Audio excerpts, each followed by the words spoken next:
Meritíssimos e meritíssimas, tá começando mais um Toga Voadora. Eu sou o Felipe Barbosa e eu tô aqui, como de costume, para falar de horror, mais especificamente sobre It Parte 2, dessa vez com todos os spoilers possíveis. Caso você não tenha visto, eu lancei críticas sem spoilers na semana passada, o card vai estar aqui na descrição, mas eu aguardei que o final de semana passasse, que vocês tivessem tempo de assistir o filme, para que a gente pudesse discutir aqui hoje, falando do final, debatendo todos os detalhes com spoilers.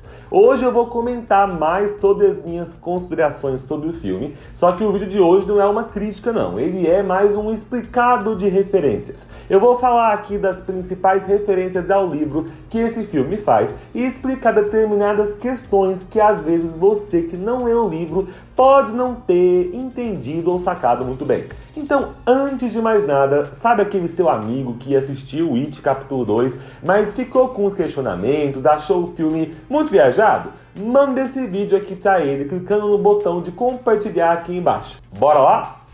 Desde semana passada, o capítulo final de It a Coisa tem dividido opiniões. Algumas pessoas amaram, outras pessoas detestaram, mas uma coisa todo mundo tem concordado é que o filme não foi o que ninguém esperava. É claro que todo mundo sabe que It é um horror psicológico e não um terror de jumpscare, mas como eu já disse lá na outra crítica, dessa vez eles fugiram até mesmo do horror psicológico e acabaram trazendo pra gente um drama com vários alívios cômicos focado mais nos personagens humanos do que no Pennywise.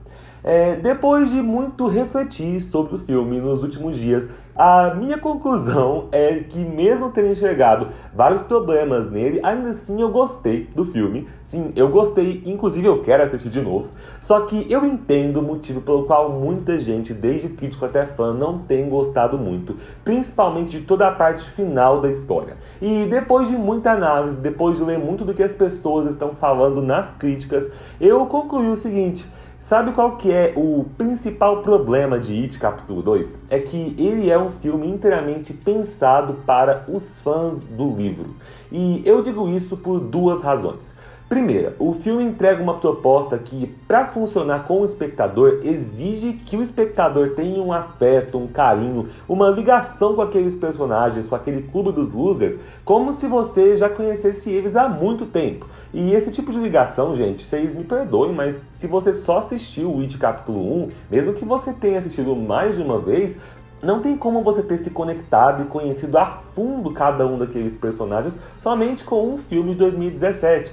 Para você conseguir estabelecer todo o vínculo com aquelas crianças e com aqueles adultos que esse filme 2 exige. E assim, a segunda razão pela qual esse filme foi feito especialmente para os fãs de Stephen King é que ele é lotado de referências, citações e easter eggs desde o início até o fim. E não só lotado de referências, mas essas referências, esses elementos, muitas vezes substituem cenas e explicações que seriam importantes no roteiro. Ou seja, tem determinadas cenas que, ao invés de serem mais detalhadas, mais bem trabalhadas ou desenvolvidas, elas foram colocadas ali fazendo referência a algum elemento do livro e ficou por assim mesmo. Quem leu o livro pegou, quem não leu o livro se ferrou. Essa rima não foi intencional, tá? Primeiro ponto, então. Muita gente me mandou comentário, me mandou pergunta reclamando que sentiu que não aconteceu tanta coisa com o núcleo dos personagens adultos, né? Que sentiram que a parte dos personagens crianças tinha muito mais acontecimento interessante. E me perguntaram, inclusive, se isso foi porque cortaram muitas partes do livro. Bom, gente, na verdade, não cortaram muita coisa do livro, inclusive tem várias cenas ali que, na minha opinião, podiam ter sido cortadas e não foram, porque os diretores e produtores queriam manter muitas cenas da obra original. A questão é que aconteceu uma coisa ali que eu já temia antes que acontecesse, desde quando eu assisti o filme de 2017 e vi que eles tinham dividido os dois filmes em ordem cronológica, mostrando ali no primeiro filme os acontecimentos com as crianças e no segundo filme os acontecimentos com os adultos. Entendam bem. Eu já falei aqui com vocês que o livro não acontece em ordem cronológica. A história dos adultos e a história das crianças é narrada ao mesmo tempo, praticamente. A questão é que no livro, em grande parte da história dos adultos, nós realmente não temos muitos acontecimentos interessantes acontecendo com eles. Boa parte da jornada dos adultos no livro são cenas deles revisitando lugares em Derry e relembrando as coisas que aconteceram com eles quando eram crianças. E aí no livro, quando eles têm esses flashbacks, a narração passa para a parte das crianças. Ou seja, a verdade é que não existiam acontecimentos relevantes o suficiente na parte dos adultos para que eles fizessem um filme só com eles, como foi ali no parte 2. Então isso meio que já explica para vocês por que é que alguns personagens do filme parte 2 pareceram tão assim descartáveis e sem importância nessa segunda parte, como por exemplo o Henry Bowers, que só existiu ali para fugir do hospício, esfaquear 2 dos caras ali e depois morrer. Bom, assim, no livro, o Henry adulto até faz algumas coisas a mais, mas a verdade é que basicamente o personagem adulto não tem muita relevância mesmo. Os acontecimentos realmente importantes com ele acontecem na parte em que ele é adolescente, lá na parte 1. Isso aqui fez com que muita gente não curtisse tanto os personagens adultos e reclamaram ainda que acharam que os trejeitos deles, a gagueira do Bill, por exemplo, que começa o filme sem gagueira e de repente volta a ser gago, né? E outras características, muita gente achou que estava muito infantil, muito exagerado na atuação dos atores. E, gente, na verdade, se você consegue entender o livro, você percebe que isso, na verdade, foi o mais brilhante na atuação dos atores, principalmente na do James McAvoy. Porque uma coisa muito importante no livro é que os personagens crianças tinham certos vícios e comportamentos, como a gagueira do Bill, a asma do Ed, os óculos do Rich, né, no caso, a visão dele, que somem completamente quando eles saem de Derry e se tornam adultos. Só que quando eles recebem a notícia de que o Pennywise voltou e voltam para a cidade, no mesmo instante essas características voltam de uma hora para outra e eles pegam de volta tiques, manias, defeitos que eles tinham ali quando crianças. Só que, é claro, isso podia ter sido explicado no filme, né? Porque eu entendo que para quem não sabia disso no livro, pode ter ficado parecendo que os atores estavam atuando de forma exagerada ao tentar copiar ali os trejeitos dos atores crianças.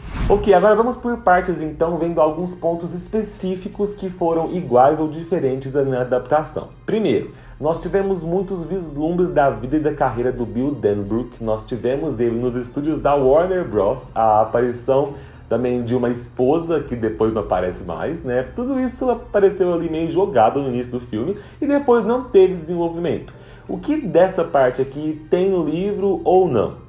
Ó, praticamente tudo tem, gente. Mesmo que no livro o estúdio de cinema não seja ainda ali a Warner Bros, né? O Bill realmente se torna um escritor famoso, ele tem os seus livros adaptados para o cinema e ele se casa com uma atriz que interpreta uma das personagens do seu filme, que é a Audra. Inclusive, se vocês notaram que a atriz no início do filme remete a algumas semelhanças com a Beverly e que o cenário do filme que está sendo gravado ali remete a alguns cenários do primeiro It, a coisa, é porque sim, por mais que ele não saiba, tudo que o Bill cria é o subconsciente dele relembrando através das histórias as memórias apagadas que ele viveu em Derry. Eu falo um pouco mais disso no meu vídeo lá no meu outro canal, onde eu contei a história completa do Bill Denbrook. Você pode dar uma conferida aqui também. Então, ali no filme capítulo 2, não só a Warner é um estúdio real, mas o diretor que aparece ali no filme também é o Peter Bogdanovich, que é um diretor e crítico de cinema respeitado, famoso pelo filme A Última Sessão do Cinema. O Andy Muschietti é um grande fã do diretor e por isso ele decidiu convidar ele para dar uma rápida aparição ali.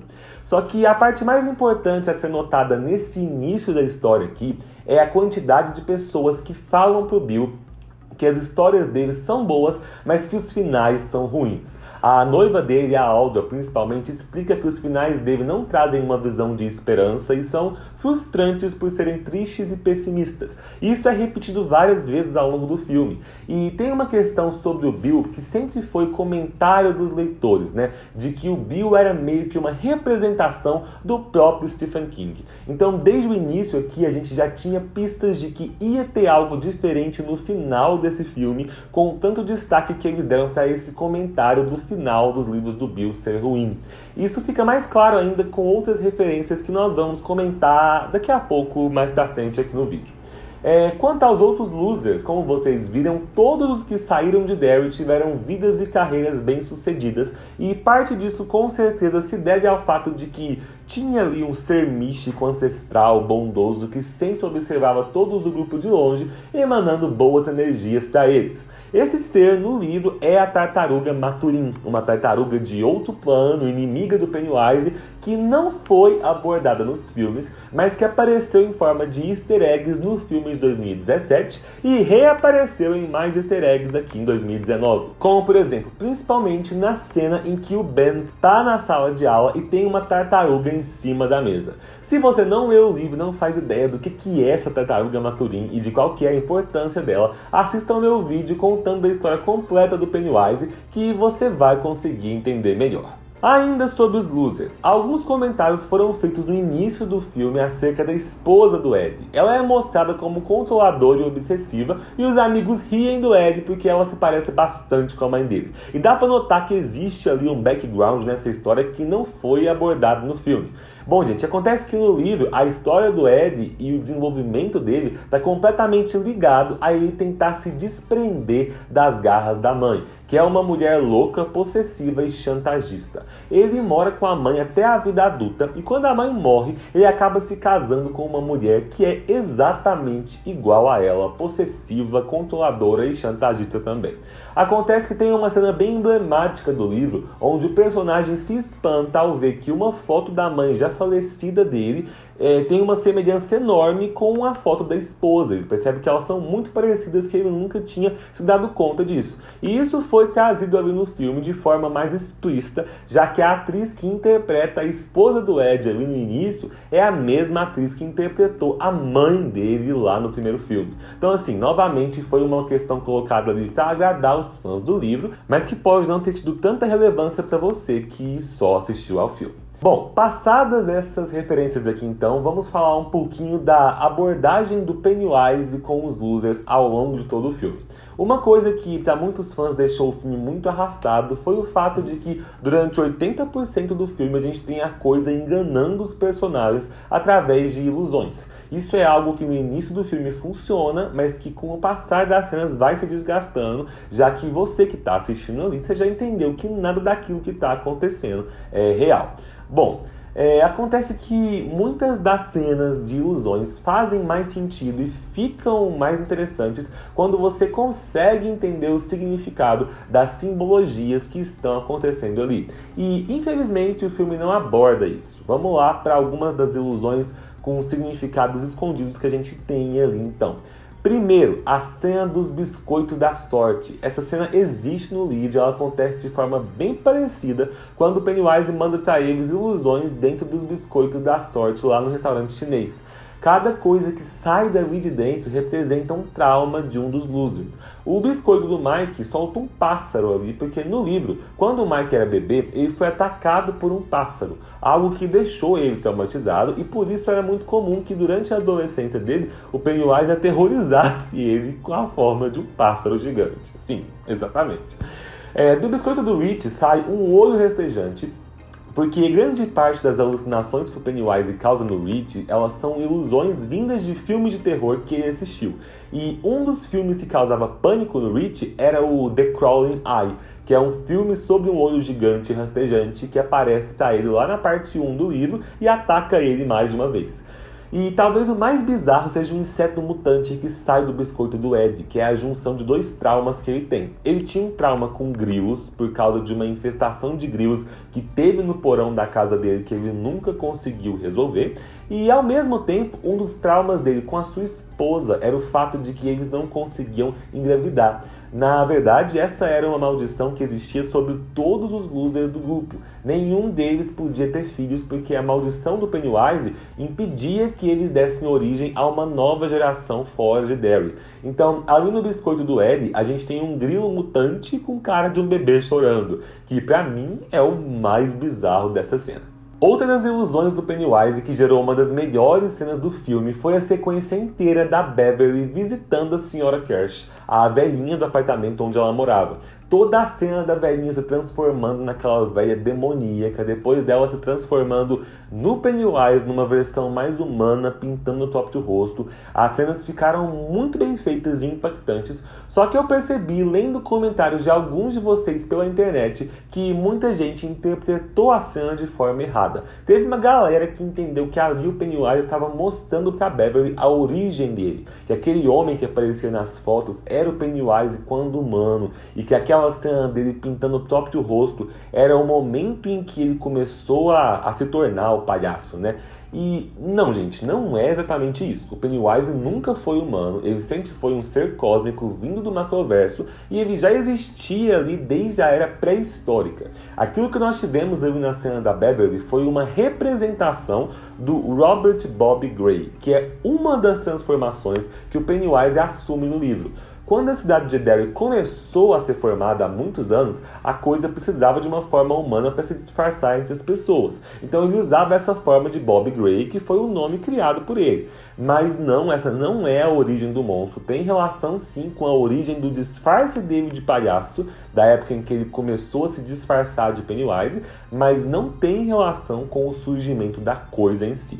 Beleza? Tem uma ilusão, inclusive, que acontece com o Ben num flashback dele na escola, que me deixou muito feliz porque buscaram fazer ali uma referência não ao livro, mas ao filme de 90. Quem assistiu ao meu vídeo sobre o Ben sabe que uma das minhas cenas prediletas da primeira adaptação é a cena em que o Pennywise se transforma na Beverly para enganar o Ben e o Ben acaba beijando o Pennywise. Isso não existe no livro, mas decidiram adaptar essa cena dos anos 90 para o filme de 2019, só que com o Ben criança, o que na minha opinião faz tudo ser ainda mais amedrontador. E caso você não tenha entendido por que é que o cabelo da Beverly pega fogo na cena, é porque o Pennywise está assombrando o Ben com o próprio poema que o Ben escreveu para Beverly. Lembra que no poema ele dizia "Your hair is like winter fire", que é seu cabelo é como fogo no inverno. Então, com essas duas referências ali, eles conseguiram fazer com que essa fosse uma das cenas que mais agradou o pessoal no filme e me agradou muito também. E é claro, nós temos as referências nas ilusões finais do filme, quando o Pennywise está lá no seu covil, né, e cria uma armadilha psicológica para cada um dos adultos. A maioria delas é bem óbvia e ilustrativa. O Bill é assombrado pelo irmão dele de novo, o Ben é assombrado pela sede do clube dos losers que ele construiu, desmoronando ali, representando tudo que ele sempre construiu, pelo qual ele sempre lutou na sua carreira, caindo por terra, literalmente. O Ed e o Rich são assombrados pelas 3 portas lá da rua Newbolt, lá do primeiro filme, que se tornaram um trauma para eles. E tem uma conexão que você só deve ter reparado se tiver assistido o primeiro filme recentemente. Lá no primeiro filme, quando eles abrem a porta, eles encontram a Betty Ripson, uma ex-colega de turma deles que desapareceu, e ela tá pendurada pelos braços e com o corpo até a cintura decepado, sem pernas, né, perguntando onde que estão os sapatos dela. E ali no filme 2, eles meio que encontram os sapatos dela nessa cena aqui, quando eles abrem a porta e se deparam com a outra metade do corpo dela, da cintura para baixo agora, caminhando ali na direção deles. Mas a melhor referência para mim é a ilusão que acontece com a Beverly, que vai muito além dela se afogar no banheiro inundado de sangue. A gente já sabia que ia ter essa cena, relembrando ela do sangue no banheiro no primeiro filme, e também de todos os abusos que ela já sofreu. Mas a parte que eu achei mais tensa foi que surgem alguns homens metendo a cara na porta, tentando entrar no banheiro e ameaçando a Beverly. E muita gente não conseguiu reconhecer quem eram esses 3 homens que aparecem ali. Pois bem, gente, os 3 homens que metem a cara na porta são o pai da Beverly, que abusou dela a vida inteira, o Sr. Kinney, que era o velho pervertido da farmácia, que tem uma cena nojenta olhando pra ela lá no primeiro filme, e o Henry Bowers, que já tinha cometido abuso contra a Beverly também. Mas o melhor da referência pra mim é que quando a cara do Henry aparece, ele grita "Here's Johnny", fazendo aquela referência clara ao Iluminado, que deixou todos os fãs do King com o coração aquecido. Então, assim, eu achei essa cena muito boa, muito bem feita. Abordadas aqui as referências, né, as ilusões do Pennywise, vamos para terminar aqui falar de 2 elementos que foram resgatados no livro que não tinham sido abordados lá no primeiro filme. O ritual de Chud no livro, ele tinha sido descoberto por eles quando crianças através de pesquisas do Ben. Eles já tinham realizado ele contra o palhaço uma vez lá na primeira Batalha dos Esgotos. E ali o segundo filme ele deu uma incrementada no ritual de Chudge, ao mesmo tempo que deu uma simplificada na loucura também. Mas inventou um negócio de cada um deles ter que buscar um objeto que representasse as memórias deles, meio que para tentar colocar uma justificativa mais séria para cada um deles ir em busca das suas lembranças, como acontece no livro. E isso dava para ter ficado algo legal se essas lembranças e as consequências delas tivessem sido melhor trabalhadas. Porque eu acho que a minha maior frustração nesse filme acontece com o personagem Bill a partir desse ponto aqui. O Bill tem uma cena incrível onde ele reencontra sua bicicleta Silver numa loja de antiguidades e compra ela de ninguém mais, ninguém menos do que Stephen King, que está ali interpretando o vendedor.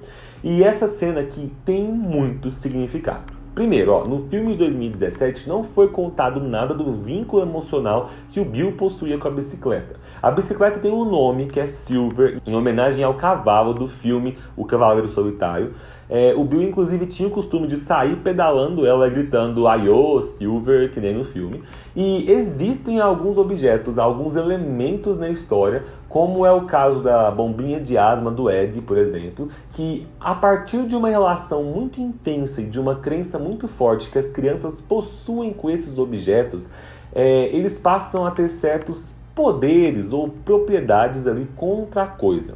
No caso da bicicleta do Bill, ele conseguiu usar a bicicleta para tirar o Richie de um transtorno pós-traumático que deixou ele paralisado de medo depois do primeiro encontro com a coisa sob a forma de lobisomem lá na rua Nibble. Ele levar o amigo na garupa da bicicleta numa velocidade bem rápida, gritando "Aiô, Silver", como ele fazia, fez com que o Richie voltasse ao normal e ficasse bem. E para quem já leu o livro, sabe que ele reencontrar a bicicleta quando adulto é muito importante, porque no final do livro ele vai precisar fazer com a esposa dele, a Audra, a mesma coisa que ele fez com o Richie quando era criança. A Audra vai ali pra Derry, ela é sequestrada pelo Pennywise e ela fica num estado catatônico. E isso só é quebrado quando o Bill leva ela em alta velocidade pela rua lá na garupa da bicicleta. Ali no filme, ele receber essa bicicleta das mãos do Stephen King é mais simbólico ainda. Porque o autor do livro está dando para o personagem a ferramenta que conecta ele à sua infância, com a qual nós sabemos que ele pode consertar o final da história. Só que o Stephen King também faz questão de repetir aquilo sobre o Bill, que é repetido desde o início do filme, de que o Bill é um escritor bom, mas de que os finais dele são horríveis. E aqui, meio que o filme está mesmo fazendo uma referência para o próprio Stephen King e mostrando que eles vão mudar o final tenso e sombrio que as histórias ali do mestre do horror, geralmente tem. E aí o que acontece é que o personagem do Bill não tem mais desenvolvimento nenhum. A bicicleta Silver não tem mais nenhuma importância ali na história. A Audra, a esposa dele, não volta a aparecer, nem é mencionada. E assim como o Bill aprende que ele tem que dar uns finais mais felizes, mais esperançosos para suas histórias, o filme faz a mesma coisa com a obra do Stephen King. Porque no livro original, mesmo que a coisa seja destruída, acontece uma tempestade que destrói completamente a cidade de Derry, deixando tudo um caos. Os personagens terminam bem traumatizados e quando eles vão embora, eles voltam a perder as suas memórias e se esquecer uns dos outros. O que sempre deixou alguns leitores em dúvida, com teorias ali de que, já que eles estão perdendo a memória de novo, ou o It não morreu, ou os ovos que ele botou no seu covil não foram todos destruídos e ele tem alguns filhos provavelmente por aí. Só que já vendo o filme, não foi assim. A cidade de Derry não é destruída, tudo fica muito bem no final, o clima fica bem alegre entre eles, mesmo depois da morte do Ed, o que é até um pouco estranho, e os personagens seguem as suas vidas felizes sem se esquecer de nada do que aconteceu. Tem até uma carta de suicídio do Stan que vem tentar dar assim, um lado bom, uma mensagem de amizade da morte dele, o que eu achei bizarro, porque tentar ver essa coisa boa do suicídio do amigo é uma felicidade assim, problemática demais pro meu gosto, e eu acho que pro gosto de qualquer pessoa. Então assim, eu entendo que muita gente tenha tido problemas com o final do filme, porque o filme termina então de uma forma tão sentimental, tão amigável, tão feliz, né? Só que parece que o afeto do público pelos personagens não teve tempo de ser desenvolvido para que as coisas terminem daquele jeito ali, de um jeito como se eles fossem personagens, sei lá, de uma série de TV que a gente acompanha há 10 temporadas e tá triste pelo final, porque eles não são. Eu sei que esse, gente, não foi o caso de muitos de vocês. Afinal, não foi o meu caso, né? Eu, que sempre tive um afeto muito grande com esses personagens, eu fiquei emocionado com o final, sim. Mas eu acho que é muito importante a gente ser fã de uma coisa e ainda assim saber reconhecer com humildade que ela tem defeitos. E tá tudo bem, porque filmes às vezes têm defeitos e isso não impede você de gostar deles, não é verdade? Bom, eu espero então que enxergar junto comigo todas essas referências e alterações do livro para o filme tenham pelo menos dado um gostinho a mais aqui na sua experiência. A gente não pode também reclamar que muita coisa que a gente queria ver ali não estava no filme, porque estava sim, né? Como, por exemplo, a questão da sexualidade do Richie, que sempre foi teoria dos fãs, que estava sempre implícito ali no livro e que foi confirmado de uma forma bem massa, quase todo mundo gostou. Inclusive, se você quer saber mais sobre essa questão da história do Rich existente ali no livro, eu fiz um vídeo contando a história completa dele e do Ed também, assim como fiz de todos os outros personagens. Tá tudo aqui nos cards, viu, gente?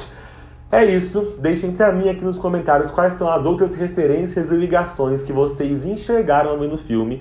Deixem também pra mim suas opiniões, com spoiler agora, mas principalmente com respeito. Curtam esse vídeo aqui, se inscrevam no canal. Um beijo e até a próxima!